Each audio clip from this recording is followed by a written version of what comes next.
Have you ever made a decision that you immediately regretted? Maybe you felt pressure, you felt frustrated, and logic just wasn't available to you. Emotions can really hamper our ability to make objective decisions in the moment. Today, I'm going to talk about what you can do to be thoughtful about those emotions and how do you zoom out so that you can make the best decision for you. Welcome to How to Get What You Want. This podcast is for driven women ready to claim their goals and navigate their careers with clarity and confidence. Join me as we explore real stories, tools, and strategies to help you steer your career exactly where you want to go. Let's get started on helping you get what you want. Hey, welcome. I'm so glad that you made the choice to be here today.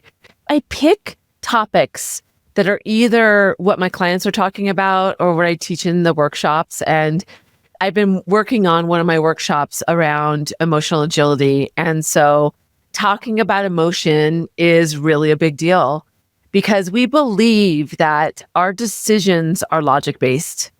We know, though, in action that that's not true. When we go into a situation, there are typically emotions involved. We don't realize that they can take over for us when we have high emotion, whether it is happiness, nerves, anger, whatever that is, that clouds our ability to see objectively. It changes our perceptions of the situation, the facts of the deal. It kind of changes the scene that we see. Because when you think about emotions being a lens that we're looking through it and it's distorted. And so when you accept the fact that emotions do that, then you can plan for them. You can anticipate them. You can even see them in the moment and go, okay, I have this reaction inside of me and this is what's happening. Actually, Harvard has talked a lot about emotions and our inability to see things the way we need to. It doesn't allow us to have agility in the moment because we're so zoomed in on that thing or what's important to us, because that's what's creating the emotion around it. So that inhibits us from zooming out to see the full picture, maybe seeing it from the other side. Those emotions keep us in our chair. Neuroscience found that emotions act as shortcuts for decision making. And that's not always good because sometimes emotions, those shortcuts might be, okay, I'm really uncomfortable. I just want to get out of here. I'm just going to say yes to the first thing and I'm out. So we might have enough courage to go to a tough conversation, to a high stakes scenario, into a negotiation, but staying in it, we can be inhibited just by wanting to separate ourselves from these emotions. So it's such a key thing to consider. And we all face our own emotional reactions, don't we? I certainly do. This is not something that I have mastered for me. It's something that is definitely a work in progress. But what I've realized is when you do move through and you have this awareness that it gives us a cloudiness, that we aren't thinking clearly, even when we're excited, really considering the fact that, okay, I better not make a decision in this moment. And this can relate to being in the situation. It can be in response to an email. We've all gotten those emails that are like, oh my gosh, I can't believe that this person sent me this. And that reaction, that emotional reaction makes us want to respond right away or respond to something that's very specific in the email that triggered those emotions. That's that zooming in piece. It's that inability to see the rest of the message or the intent or the context of the situation. We only see it from our view. And unfortunately, we double down on that and we believe that that's the truth because it is to us in those moments. But there is always, we always hear this, right? There's another side to the story. There's always a different perspective. And when you can identify emotions and understand how do you adjust that, that can be really powerful to ensure that you make the right decision for you in that moment. So I want you to think about, how do emotions inhibit you? Think back on some situations where it was uncomfortable, it was really exciting, it was unexpected. When you think about the range of emotions, it can be a lot of things. We think that when we're really excited, we're going to make really good decisions for us. But we might get really excited and say, wow, they gave me so much more than I expected. I want to give more in return. And that might not be the right response to it. Our emotions also communicate to other people our intention that we might not feel aligned with. People don't just read the words we say. Our nonverbals, our emotions are absolutely part of the language of what we're saying to someone else. So, a lot to talk about here. I'm going to give you some tips, some things to think about, but you're going to have to really think about how are your emotions helping and hindering you? And what are the ways that you can put in place some tactics that work for you so that you can gain that objectivity and move forward?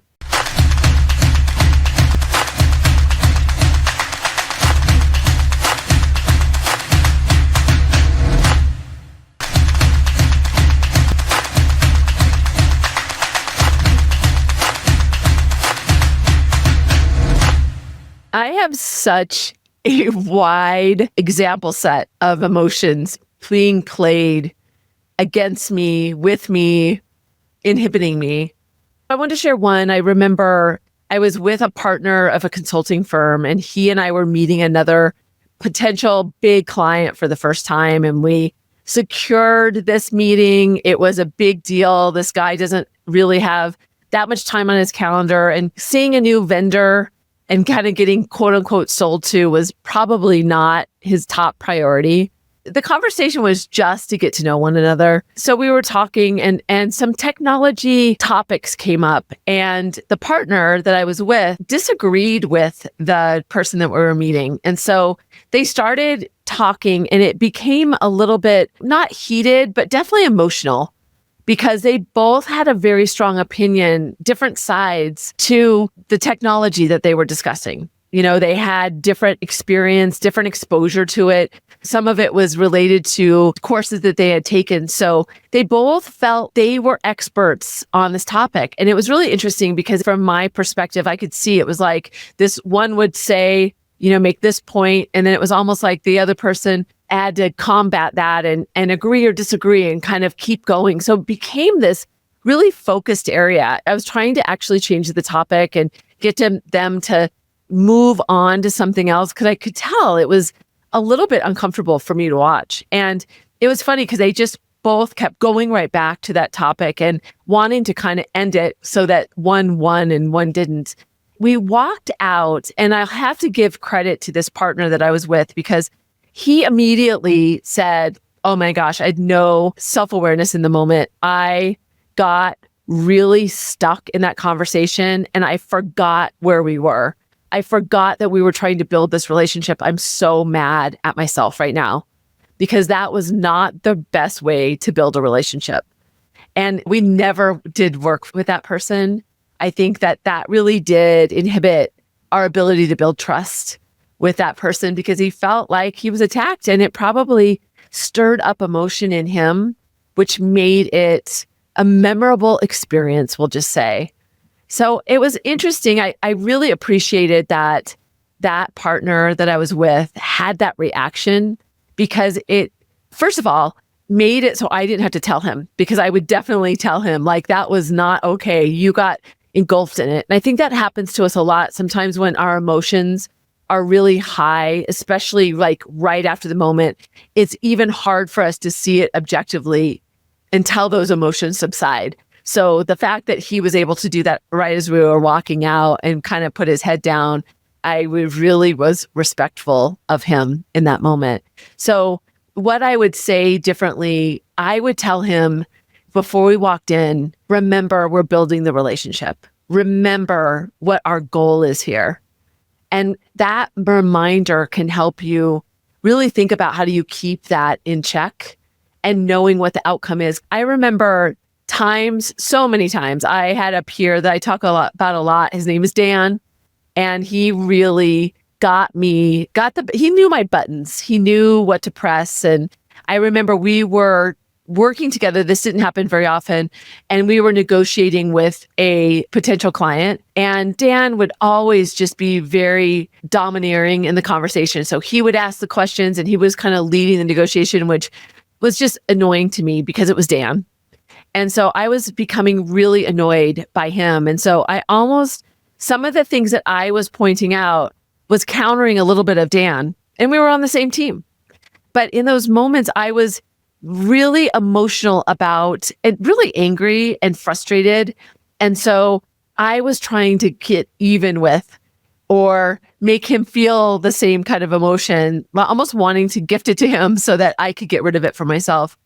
And I didn't reflect the best on us as a business. And it was my fault because Dan wasn't doing anything wrong, but he was annoying me. He was getting those emotions sparked up for me, which caused me to zoom in on how am I going to counter these emotions, which that focus went to Dan instead of what do we need to objectively ask for in this negotiation? And I should have literally, instead of facing Dan, if you can physically think about, that's where my focus was, is to focus on what was the point of the meeting? What were we there for? So being able to have awareness in those moments, I didn't have great awareness in those times. Dan knew that, and he knew how to press my buttons he knew that would be unsettling to me. So in a lot of internal conversations as well, Dan knew that. Dan knew that jumping in was something that was so annoying to me, that got me emotional, which was good for Dan because then it made me look bad in front of others. It made me zoom in on something and I missed something else. There's a lot of challenge that goes with emotions. In fact, I want to talk about the impact of emotions to give you something to think about. So it does cloud your emotions. The research shows it. Any emotion clouds your ability to see. It makes you second guess yourself. It creates doubt because those emotions change the chemistry in your body. So then you're not as self-assured. And that doesn't work well when you're in a difficult conversation or high stakes situation. You need to be full of confidence and not reluctance and doubt, because that's going to get you to move away. That's going to get you to soften your position. I'm sure I sparked some ideas of when emotions have gotten in your way. I'll give you some tips to think about. And it's not something that there's a destination here. This is a journey you need to be aware of. And just thinking about this will give you some awareness so that you will start to build the muscle to help you maneuver successfully.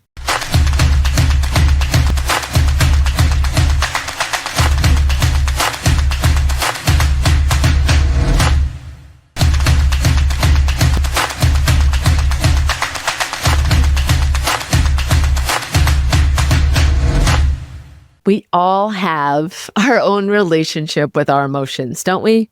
We all have different levels of emotions, and even emotions that we appreciate and enjoy and some that we really don't like. Like my daughter hates to be scared. And some people love that emotion, what that stirs up. But we all have a different relationship with all of our emotions. So I'm going to give you 5 tips. And I want you to think about these and decide which ones are closest to you that you may want to consider when you are moving into a high stakes situation. So I'll challenge you on that, but I want you to think about these. I'm going to go through all 5. The first one is to be prepared. When you have a plan in a high stakes situation, first of all, identify that it's high stakes for you, whatever that means. Somebody that you have history with, an outcome that's really important, a decision that is going to really be impactful to what you do. Whatever that is, whatever makes it high stakes, a lot of times you can tell that it is because of the emotions that it evokes. You don't want to do it. You're nervous about it. You're unsure about it. So the more you can prepare to think about how you're going to maneuver through, the more in those moments you can just identify, okay, this is emotional, but I have a plan. Prepare is a key to making sure that you get through it. And if it is a big situation, even thinking about what emotions are going to come up for me so that in that time you can go, okay, there's that anxiety. I knew that that was going to show up. There it is. I am going to keep that in my body and keep my head really clear because I have a plan.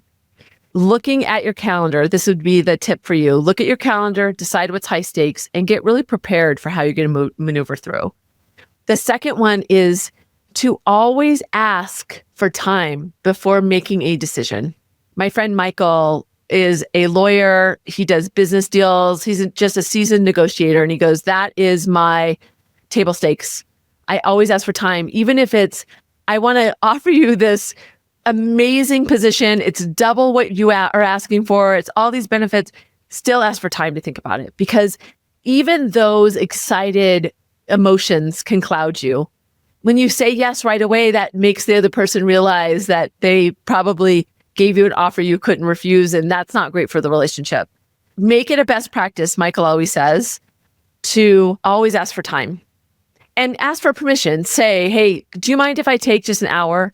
If you know it's a tight decision, make sure that they opt into it. Make sure you put a time limit around it, and then go talk to somebody about it and come back and make sure that you're making the right decision for you. The third one is to really monitor your emotional state. Have that ability to go, okay, wow, I didn't realize I'm really emotional right now. I'm really nervous. I can feel my heartbeat. I can feel my stomach. I am not going to make any decisions for the next 15 minutes. Maybe it's responding to that email that just got you all riled up. Maybe it's having a call with somebody that's just annoying to you. Don't do anything. Have space so that you can get those emotions in check. So have that ability to be able to see the emotions in yourself. Just say to yourself, I know I'm not clear-minded because there's emotion involved. There's nothing that's going to be detrimental to you to wait. It's always going to benefit you. So whatever that inhibitor is for you to do that, try to use that as a best practice. Always monitor your emotional state. The fourth is just take some time to practice silence before you respond. Put some space in there when somebody gives you an offer, when somebody's making a point. See if there's more that they need to say, but make that a best practice to slow down the cadence. Our emotions make us want to go faster. How do you slow it down so you can think about what you need to? Or even giving your emotions even time in those moments, those few seconds, to maybe gain some objectivity.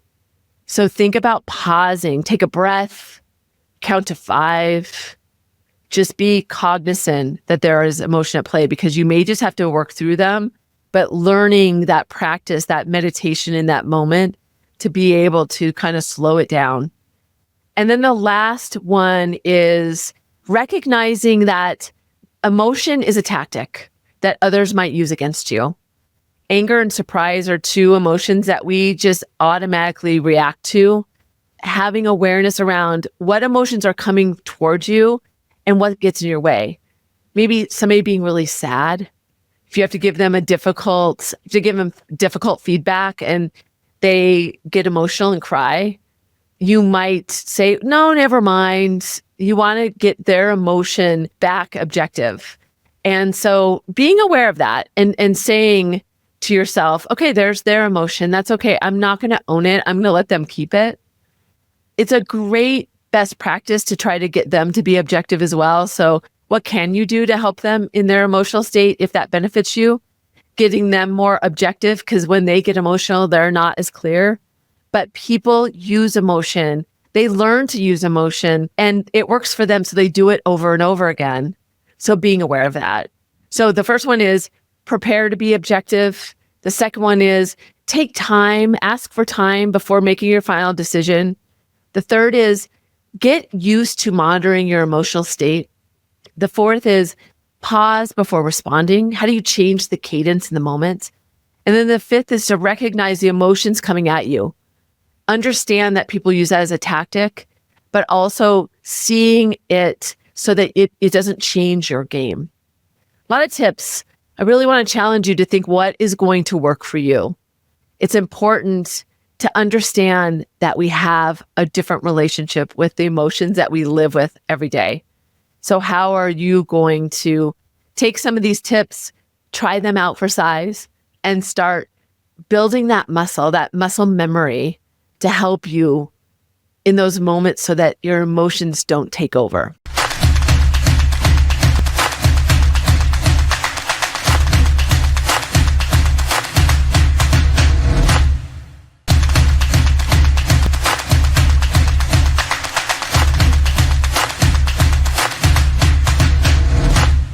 As an executive coach, I often say to teams is, I can bring content to you. I can tell you these experiences. I can give you tips, but if you do nothing with it, it was just entertainment.